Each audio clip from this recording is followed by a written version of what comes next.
Right now, frustrated, confused and angry, they are just some of the responses from you at home caught in the middle of hard border lockdowns.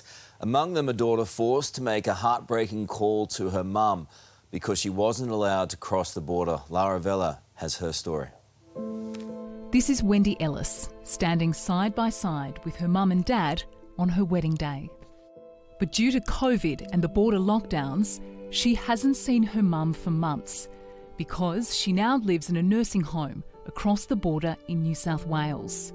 And on Monday, Wendy had to tell her mother over the phone that her husband of 54 years had passed away unexpectedly at their home in Coffs Harbour. Tell me about the phone call that you had to make to her. Oh, that was horrible. I wanted to make sure that she had somebody sitting there for as long as she needed. Everybody says it's one of the hardest things that you have to do in the life, but it is. It is one of the hardest things. She was saying a few different things yesterday that didn't make sense, and she wanted to go and see him, and when is he going to come and see me? But and then we had a FaceTime today, and I thought she might have forgotten, but she didn't. She remembered, and she actually thanked me this morning that she knew it had been hard, how I had to tell her, and I said, Mum, I didn't want anybody else to have to tell you. There was no way. That was my job to tell you.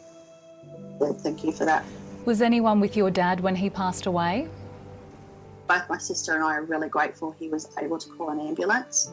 I don't know what we would have done if he wasn't able to, but after that he was alone.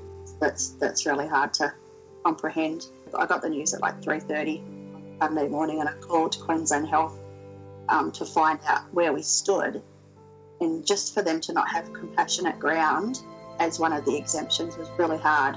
How are you coping? I'm doing okay. There's a lot to organise now, as anybody would know, so do it from another state, very, very hard, but we'll take it one day at a time. Yeah, incredibly powerful account that there's so much grief out there, and we'll no doubt keep hearing heartbreaking stories like Wendy's the longer the borders remain shut.